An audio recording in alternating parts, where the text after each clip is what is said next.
thanks for coming. Okay, my name is Aram. I will be asking the questions. They're not one and just. So, your new tour is about to start, and you call it the Time Capsule, which is a great name to celebrate long career. What is in this Time Capsule, and what to expect tonight and at your other shows of this tour? Well, it's sort of celebrating that we've managed to keep ourselves alive in this business for 40 years.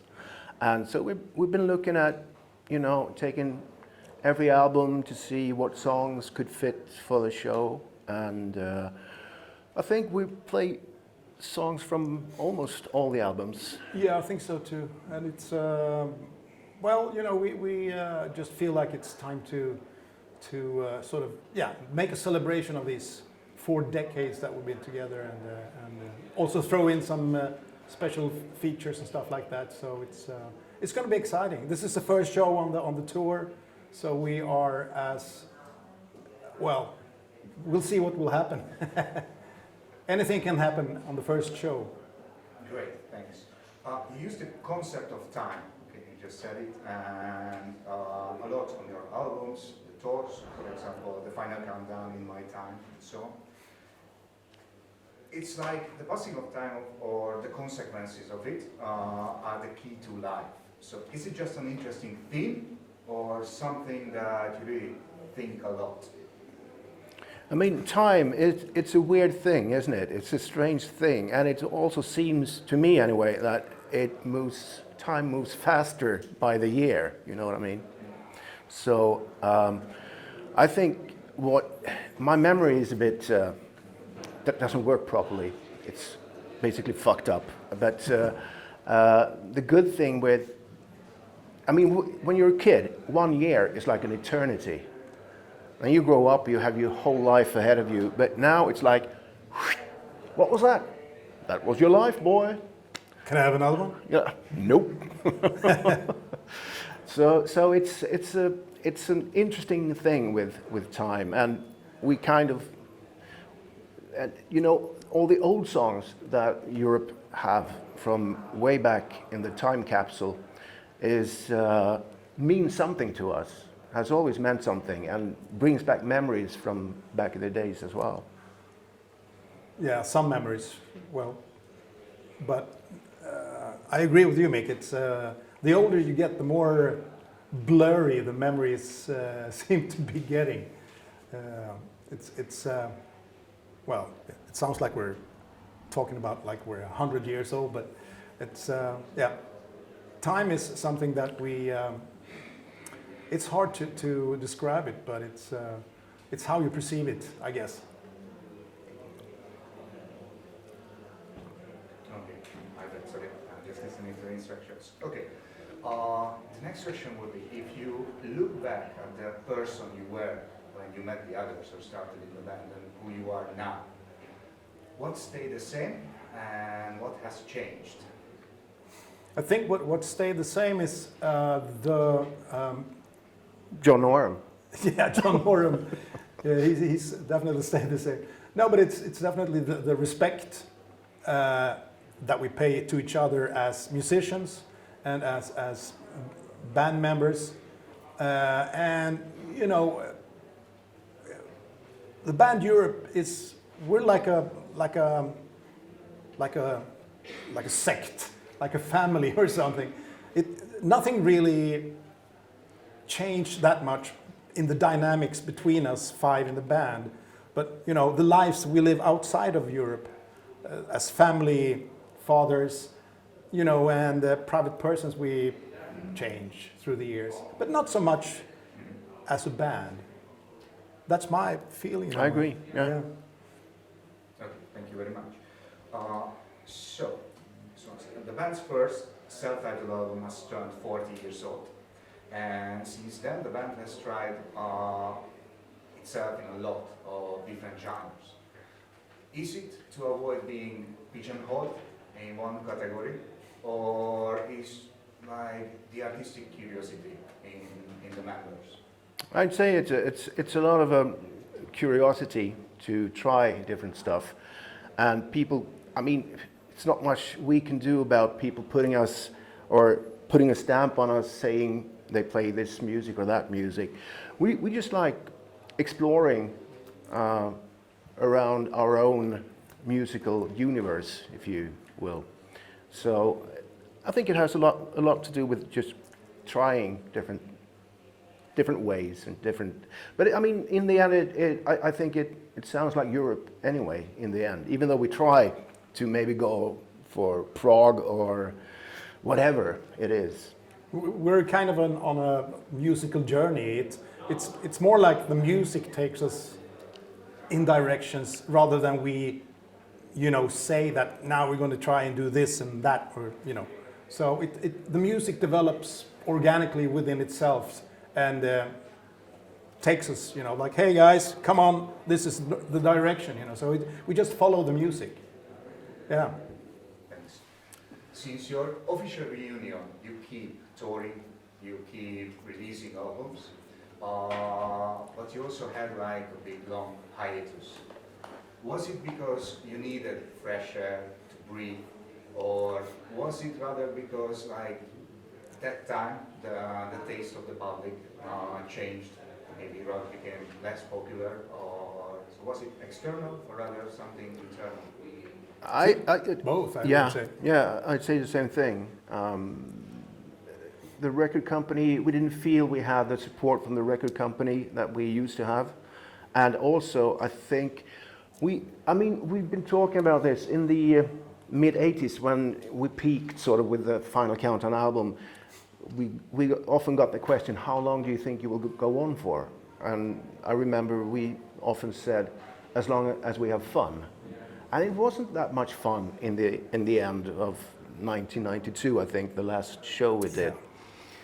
That's one thing. And also, I think another thing is that we wanted to try different ways, different people, to work with other people, and to maybe write some, explore some other music that didn't fit within the Europe Realm. area, And also when the 80s, the decade had sort of run its course and the world was yearning for something new, which obviously was the grunge at the time, and that made the business almost like forgetting about most of the bands from the 80s. And so it was a combination of different things. Yeah. You just mentioned staying like relevant alive as a band for a long time. It seems like only rock bands have figured the secret out. What is it, if you know it, and why does it seem like that in other genres this doesn't really happen? Pop music or something. I think rock music, or at least the rock bands that are still around, that's been around for a long time, they don't do it. They don't make their music. They don't play with the intention of making hit songs to become number one on the hit charts. They just do what they need to do as artists. So stay true to your art and just do what you do. I think that's the kind of thing with rock bands. They tend to be, following their muse rather than industry trends. Yeah. And then I also, another thing, I agree with you, and I think another thing might be, or is, the audience. The people that listen to rock music, they're dedicated to that kind of music. Because we wouldn't be here if it wasn't for the fans out there. Yeah. Rock fans are among the most dedicated fans. We still have fans from 40 years back. So it's an amazing crowd that the crowd support, and that becomes a give and take kind of thing, that the audience give you energy that you transform into creativity, and you give back to the audience, and it's a give and take thing. which is, I think, unique for rock music and rock fans, rock bands. Yeah, and talking about fans, maybe you want to share the same opinion. Gene Simmons from Kiss stated and repeats stating it, like rock is dead and it was killed by the fans that you mentioned through downloading songs, and that it has affected the industry, that it's really difficult for new bands to make a living out of it, start out.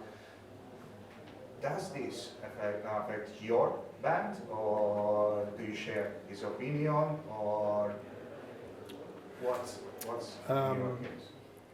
I think he's right in a way. I mean, the business has definitely changed and has, I mean, the record sales, you can't no longer make a living as an artist, no matter if you play rock music or whatever you do, only selling albums like you could in the 70s and the 80s.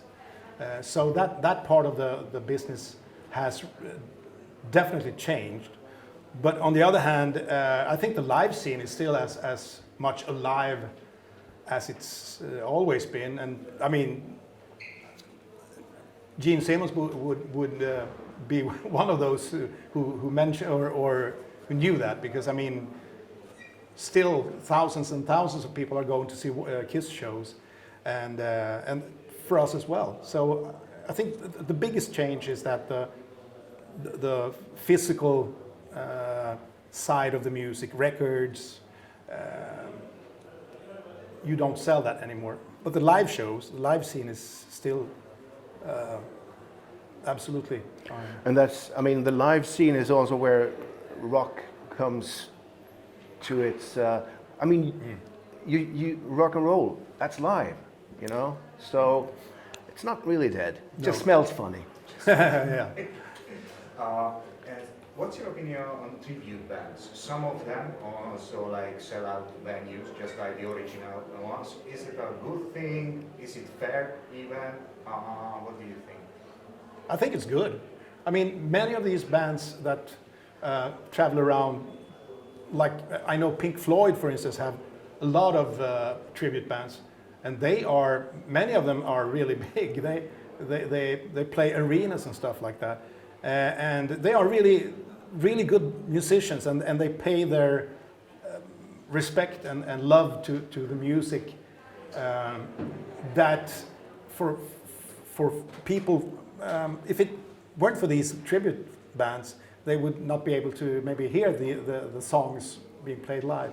So not every tribute band are good, but many of them are. I think tribute bands in the future, especially in the future, are going to be like symphony orchestras. I mean, like a couple of 100 years after Bach and Mozart are dead, their music is being kept alive by symphony orchestras. It's the same is going to be with rock bands and tribute bands in the future. That's true, man. Yeah, I think so. Clever. It's a really good point. Okay, Bob Dylan, Alicia Keys, amongst many other artists, are in favor of banning phones during live acts. Okay, do you agree with these artists? Would you like also to be banned? Is it even bother you? I've never thought about it, really. I mean, it hasn't been an issue, really, to me. Ban what?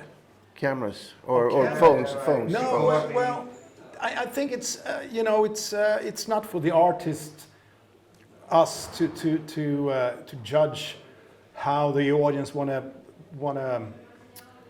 experience the show. Me personally, I think I think that sucks. You know, to watch a show through a fucking iPhone, you know, instead of getting the live vibe from the speakers and from the stage and everything.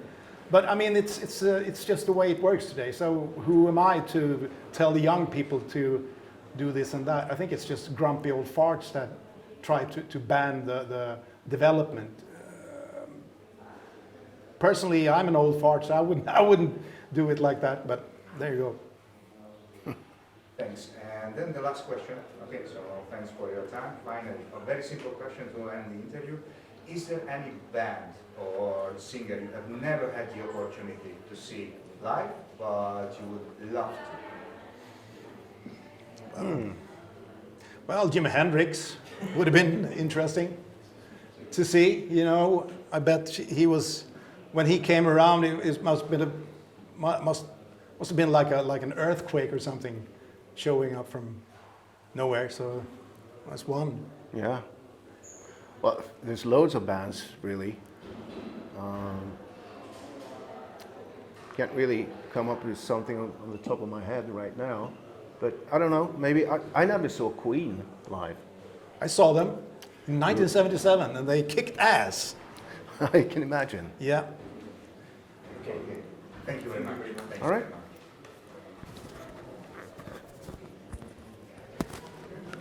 The record company, we didn't feel we had the support from the record company that we used to have. And also, I think, we've been talking about this in the mid, I remember we often said, as long as we have fun. And also when the 80s run its course and the world was yearning for something new, which obviously was the grunge at the time, and that's our among the most dedicated fans. I mean, we still have fans from 40 years back. That's our among the most dedicated fans. I mean, we still have fans from 40 years back. Energy that you transform into creativity, and you know. Gene Simmons from Kiss stated and repeats stating it like rock is dead and it was killed by the fans that you mentioned through downloading songs